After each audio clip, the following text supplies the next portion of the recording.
Hey there everybody, JB here once again with episode 7 of Let's Play Chips Challenge, and in this level, we're going to beware of bug. Well, it's not just one bug, it's quite a few monsters that we're dealing with, and basically this just tests out your knowledge of how they move like that. The paramecium moves on the right wall, so you have to stay on the outside there, and up next should be a fireball, I believe, and you have to stay on the inside because it turns right whenever it hits an object. I'm not sure if I even have mentioned that this whole LP, like fireballs naturally turn right when they hit something, gliders turn left. I don't know if I mentioned that in Trinity or not. I may have said that there, but anyhow. This level basically tests your knowledge of it, like I said, and I actually have a confession to make here. When I was little and I played this game, I actually thought that they just arbitrarily chose some sort of movement pattern for the monsters for each level. So yeah, I didn't really think they had some sort of default movement pattern just by design. I actually thought that maybe. Wait, is there a glider up here? Oh, whoa, whoa, whoa, whoa. Okay, yeah. Yeah, I actually thought that they just programmed them for each level, and yeah, it was kind of silly, but. And I think there was a pyramid. Yeah, there you go. Whoa. There. Okay, I think that's the last monster. So pretty much the rest of this level is just one big long spiral here. So not too much of a challenge. I really don't know if the bug that's referenced in the title is the paramecium, because it's the only one where you have to stay on the outside, or maybe it's the glider, because he doesn't die in the water like the other ones do. And I just totally messed up word water. It almost sounded like water. Like, I don't know, my voice just cracked right there. I don't know, my voice has been doing all kinds of weird stuff lately. I don't know why, but anyway, I don't think it's the bug that the title's referring to, because the bug just, in this level, it acts like the other monsters, because there's really no left wall for it to follow. So yeah, just a simple spiral here to the center area, and you should be home free pretty much after that. 8 ships remaining, and I think we might actually walk out with a bold time here, because there really wasn't a whole lot of room to lose time. And we made it. Awesome. Now the next level is called Lock Block, although it really should be called Unlock Block, because you're not really locking the blocks, you're freeing them by opening those doors. You can see like there's a cluster of blocks with a red door next to it over there, and there's one with a blue door up there. So yeah, you're unlocking them so you can build bridges across certain areas and all that. It's a pretty fun level. Now over here, there's something that, yet another one of those things that's annoying in Microsoft. You had to guess that this third block is the right one to choose, because as you can see, these other ones have fire underneath them. Whereas in Lynx, if you played on there, you could just block swap, like I mentioned, in less than 4, and just totally eliminate the guessing. So yeah, that's kind of a little bit of a minor annoyance, but anyhow, just go over here, get this red key, and go all the way back. You can't use that block for anything because you can't move it here, but just use these blocks and bridge over here. And I think after this we got 2 more bridges left. Wait, no, 3 more bridges left. And over here you want to, whoa, that was close. You want to slide at just the right time. Don't make it too close of a call like I just did right there.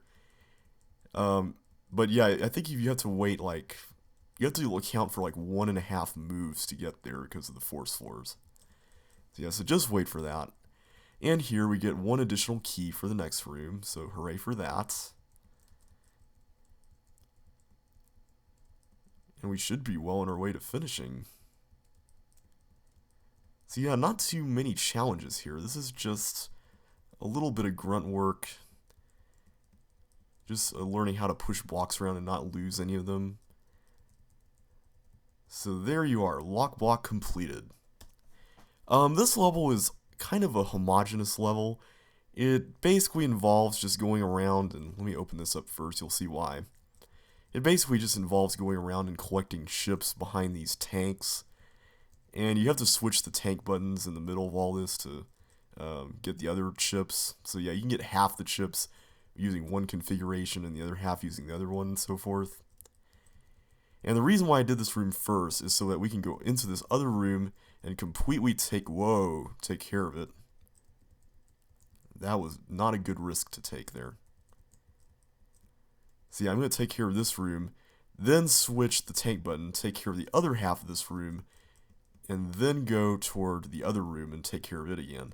So if we did the other room first, then, or no, if we did this room first, we'd have to make even more trips. Alright. Or wait, would we have to make more trips? I'm not sure. Yeah, I think we might have to make more trips. But yeah, this isn't really too hard of a level. There was... Why did I do that? I don't know why I just did that. There was somebody who made a level that had similar... it kind of had a similar theme with tanks going back and forth and ships located behind the ends of the tank's path. But in that level, the tank buttons were controlled by, I believe, a blob or something that was random, and it was totally irritating to try to guess when the tanks would move. In fact, I don't know if anyone has even solved that level. It's one of the hardest levels out there in terms of randomness, so I don't really believe that just totally having your level dependent on randomness is necessarily a good idea. So I don't really recommend it if you're going to try to design levels. I do recommend designing levels, though. It's always fun. I do enjoy custom Chips Challenge levels whenever I get the chance. And I have designed some of my own, too, but not too many. I kind of tend to just limit it to whenever I have an idea that may sound pretty good, or something that's practical for people to play around with. Alright, and in this room we get the area with the tank buttons. So hooray for the tank buttons.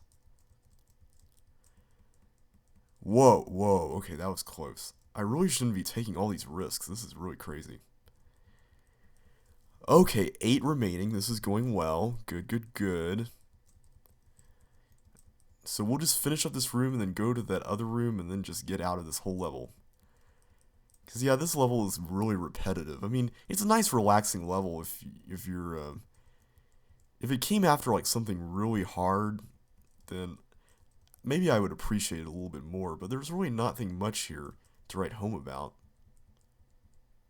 And I could have made that, but once again, I'm trying to not take too many risks. And over here, we get the last 2 chips. Alright, awesome, awesome, awesome. Cool, cool, cool. And let's just hope we don't... Yeah, okay, good. We can just follow the balls. Okay, good. I was going to say, I hope we don't collide with those balls, but thankfully we can follow them. Alright, Monster Lab, next level. Now let me show you something here rather interesting. If you're really daring and you want to try your luck, you can actually do a suicide run here and push that block and go right for the exit. But I'm going to do the normal route, so sorry if I'm disappointing anyone who wanted to see that. The Chip Wiki channel, once again, has that solution, but I am not going to try the suicide run solution here. No, sir. But what you do want to do is you want to stop those walkers from cloning, so just block all these clone machines that are pushing those toggle buttons. I'm totally stuttering tonight. What's going on here? I must be really tired or something. I'm not forming coherent sentences, and I don't know, something's just really weird tonight. Alright, so we get 2 pairs of boots here, which will help us out later on. Alright, there's a tank clone machine up here, so we want to take care of this. Okay, so I've got another confession to make. I actually recorded this video before, but then when I went on to record part 8, I accidentally saved over the video I did for these levels. So this is the second take I've done of this, so sorry this isn't the authentic first time thing, but I guess this LP hasn't really been a blind LP to begin with, so... Anyhow, I just thought you guys should know that. I want to be honest with you all, and there was some funny things here that happened in the first LP that I record, or the first take I recorded of this. My dogs were barking at one point because I think we had a package delivered while I was recording, and I paused and then came back, and they just kept barking and barking and barking, and it was just really funny just because you got to hear them bark, and I love the sound they make when they bark. It's a really unique bark. We have Toy Fox Terriers, which is a pretty rare breed, and they have one of the yappiest sounding barks I've heard. It's not like yapping in the, the really irritating yap, but it just has a really funny sound to it. I don't know how to describe it, but it's a really cool sound. Alright, so last block over here, just push it right here. And one thing I recommend is that you don't want to run in there when those toggle walls are still going, because you could get trapped between those 2 walls if they suddenly close and then nothing else happens. So yeah, we'll want to be careful there as much as possible. Alright, we can go right to the exit without having to worry about any walkers. And the next level is called 3 doors. And you may be wondering, hey, wait a second, JB, there's 4 doors there. Why is this called 3 doors? Well, it has to do with something toward the very end. Or it could do with the fact there are 3 ice paths, but I don't think that's it. But let's see, let's go up here. And go here. Oh my good, whoa, wow, okay. I just got totally saved by boosting there. Wow, I just pressed that trap button and that ball just went, wow, that was crazy. Whew. That was very close, everybody. I'm really sorry about that. Wow. Okay, so what you want to do is you can choose to go the normal way and open up those 4 doors after you get the chips. But we're not going to do that. We're going to totally break the rules here and use backwards force floor boosting. Which, I do admit, this is not possible in Link's mode. But we're going to break the rules here and just go through here without going back to the beginning. There we go. And here's the teleport that those 4 doors led to. There's a socket behind there.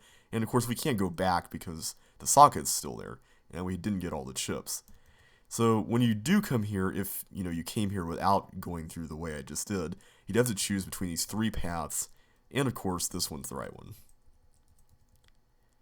Because we were able to see that earlier when we slid in here. Alright, well, I'm afraid I'm going to have to stop this video for now, because this is actually where I stopped the video last time when I recorded the first take of this. And as I said in the first take, there's going to be a story that I'll tell about this next level when I continue the LP in the next video. So once again, I'm very sorry for what happened with this original LP take, and I realize I didn't have to tell you guys that, but I did want to talk about the dogs. Okay, I did want to talk about the dogs, because I love my dogs. They're really awesome. So anyhow, I'm going to continue with Pier 7 next time. So for now, this is JB saying goodbye, and thanks for watching.